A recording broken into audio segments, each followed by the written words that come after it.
Avoir une passion ou un hobby est-il important pour notre existence, pour notre vie personnelle? C'est une question que je me pose souvent, notamment lorsque je vois les personnes qui sont à l'approche de la retraite ou qui sont déjà à la retraite me raconter ce qu'elles font de leur quotidien ou ce qu'elles vont faire de leur quotidien une fois qu'elles seront à la retraite. Et la majorité, c'est toujours un peu les mêmes thèmes. C'est voyager quand on a de l'argent, jardiner quand on a un jardin, s'occuper de ses petits-enfants quand on en a, ou regarder la télé, ne rien faire, lire des livres, dormir jusqu'à pas d'heure.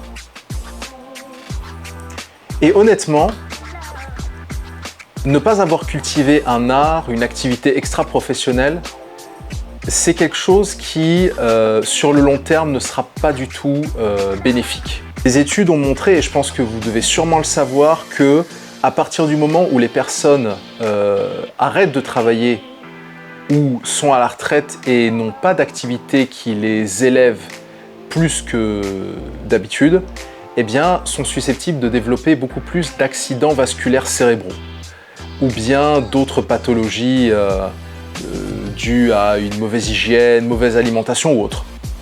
Et c'est assez intéressant de se dire que est-ce que notre quotidien ne doit être au final qu'une succession de journées qui se ressemblent,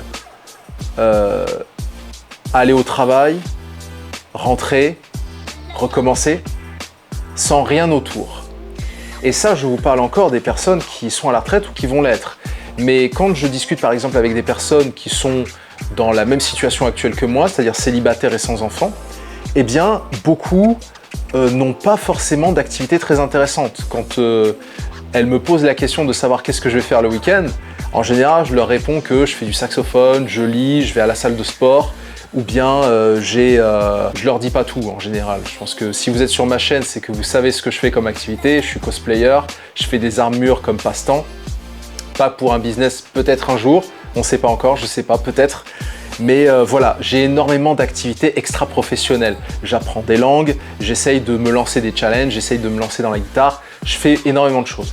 Mais quand je discute avec ces mêmes personnes, en général, c'est toujours le fameux brunch le dimanche avec de la F1, ou bien le Netflix, voilà, une série à regarder la dernière série, ou sortir dans les bars. Voilà, c'est pas des activités qui sont très valorisantes ou qui élèvent. C'est des trucs de consommation. Voilà. Ou bien passer des heures devant des réseaux sociaux. Parce qu'en général, c'est ce qu'ils font. Ou les personnes qui n'ont pas beaucoup d'activités ou de hobbies, c'est ce qu'elles font. C'est-à-dire compenser un manque de créativité par la consommation facile d'un contenu, d'un média ou bien d'un produit alimentaire. Voilà, c'est la consommation. Je pense que le contraire du hobby ou de la passion, c'est la consommation. Voilà. Alors, si vous n'avez pas de hobby, si vous n'avez pas de passion, il est intéressant d'en cultiver une.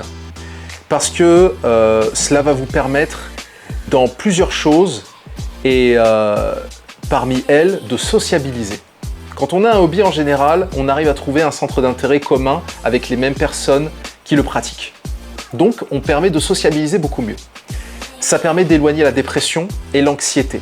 Moi, je sais que quand je fais du craft, après une dure journée de travail ou même un long week-end où je n'ai rien à faire, ça me permet d'occuper mon esprit et en plus de ça, ça permet de travailler mon esprit de créativité. Et c'est quelque chose qui peut être très intéressant même pour vous si vous êtes intéressé. La musique, ça c'est... Tout le monde aime la musique, tout le monde aime l'écouter, mais qui a la discipline de pouvoir la pratiquer régulièrement? Je fais du saxophone depuis un peu plus d'une dizaine d'années, mais j'ai marqué un long temps d'arrêt pendant ma formation, mais ça ne m'a pas empêché de quand même continuer à m'exercer et à développer de nouvelles techniques de son ou bien de morceaux. Et chaque jour, au moins 3 fois par semaine, j'essaye de m'exercer pour apprendre des nouvelles notes, pour faire des covers comme ce que je mets sur mon TikTok ou mon Instagram. Mais c'est quand même une discipline. Voilà, c'est un challenge. La peinture, c'est aussi un hobby très intéressant qui ne coûte pas très cher en plus, mais dont il faut avoir la discipline, la peinture, le dessin, apprendre une langue. Apprendre une langue, ça peut être un challenge très intéressant. Je ne le considérerais pas comme une passion ou un hobby, mais comme une activité qui élève. Voilà, plutôt que de consommer frénétiquement et bêtement des petites vidéos courtes qui au final ne vont pas nous apprendre grand-chose, eh bien, la discipline de se lancer dans une activité extra-professionnelle, c'est-à-dire hors du travail, eh bien, ça permet justement de pouvoir développer sa créativité, son imagination. Et c'est pour ça que quand je parle avec beaucoup de personnes, la première chose que je demande en général quand je les rencontre, c'est qu'est-ce que tu aimes faire? Qu'est-ce que tu aimes faire dans la vie? Et ce qui est un peu dommage, c'est que beaucoup n'ont pas d'activité. Alors, ça ne veut pas dire que c'est une obligation naturellement, mais je pense que c'est intéressant de pouvoir s'élever et de pouvoir développer une créativité. Parce que si votre quotidien ne se cantonne qu'au travail, au final, vous ne vivez que pour travailler. Et quelque part, un hobby, sur un plus ou moins long terme, peut déboucher vers un business, la création d'une entreprise. Si vous aimez pâtisser, si vous aimez cuisiner, eh bien, rien ne vous empêche de développer ça. Maintenant, avec les réseaux sociaux, c'est magnifique. Vous postez des vidéos et ça marche, et vous pouvez même gagner de l'argent dessus. Mais vous pouvez après monter votre entreprise si vous avez développé une technique. Il faut beaucoup d'années pour maîtriser une technique. En général, il faut 3 ans pour comprendre la technique, 5 ans pour la parfaire et 10 ans pour être un véritable professionnel.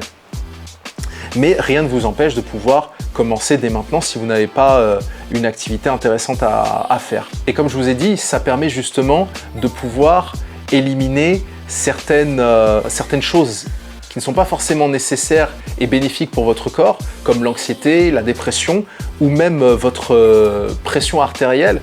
Lorsque on est détendu face à son activité, on n'est pas stressé, eh bien, ça permet justement de se sentir beaucoup mieux et sur un plus ou moins long terme, de ne pas développer de pathologies cardiovasculaires par exemple. Alors, il y a beaucoup d'autres activités que je ne mettrai pas comme un hobby ou un passe-temps. Par exemple, les jeux vidéo. Les jeux vidéo, pour moi, c'est comme la littérature ou les séries. Alors attention, moi aussi j'adore lire. Vous avez peut-être remarqué. Mais quand il s'agit de fiction, au final, c'est une perte de temps. C'est-à-dire, on fait développer son imaginaire, c'est intéressant, mais à moins d'écrire un vlog, un blog, ou bien de raconter au travers d'un TikTok, Instagram, peu importe, vous racontez l'histoire, vous développez votre audience au travers de l'étude profonde d'un ouvrage, là d'accord. Mais juste lire, même pour moi qui est à fond en ce moment dans Warhammer 40 000 et dans les résidus russes, ça ne m'élève pas plus que ça. Ça me fait juste gagner un peu de temps et puis de pouvoir m'amuser. Mais comme pour le jeu vidéo, qui au final n'est qu'une source rapide de dopamine, on fait des quêtes, tout ça, c'est intéressant, ça ne veut pas dire que c'est une mauvaise chose, mais ce n'est pas un hobby, c'est-à-dire que tout le monde peut le faire. Un hobby, un passe-temps, c'est quelque chose que peu de gens peuvent faire et dont il faut se discipliner. Se discipliner en jeu vidéo, on ne peut pas se discipliner dans un jeu vidéo, ça n'existe pas. Voilà. On ne peut pas se discipliner en regardant une série, ça n'existe pas. On peut éventuellement se discipliner à lire un livre, plutôt lire une vingtaine de pages par jour, ou une quarantaine comme moi, ou plus, ça dépend. Parce que j'essaye de me cantonner à lire moins 50 pages par jour. Voilà, c'est une discipline. Mais je ne le considérerai pas non plus comme un hobby. Mais c'est toujours intéressant de pouvoir trouver une activité qui ne reste pas fixée seulement sur le travail. Voilà, pour votre bien personnel et aussi pour pouvoir montrer aux autres que vous êtes capable de faire des choses extraordinaires. Voilà, c'était ma première et nouvelle vidéo depuis que j'ai réactivé mon compte YouTube. Ça fait longtemps que je voulais me remettre sur YouTube. J'avais fait quelques vidéos en mode face cachée et au final, j'ai bien réalisé que c'est pas quelque chose qui m'intéresse. J'aime bien parler face à la caméra. C'est comme si je parlais à une autre personne. C'est beaucoup mieux. Et il y aura d'autres vidéos comme ça, pas que sur le cosplay, sur un peu tout. Ça permettra justement de montrer à une audience qui n'est pas forcément familière avec le cosplay qu'il existe plein d'autres sujets intéressants et qui peuvent être aussi une source d'inspiration pour vous, comme elles l'ont été pour moi au travers des personnes que j'ai rencontrées. J'espère que ça vous a plu. Prenez soin de vous. et à très bientôt.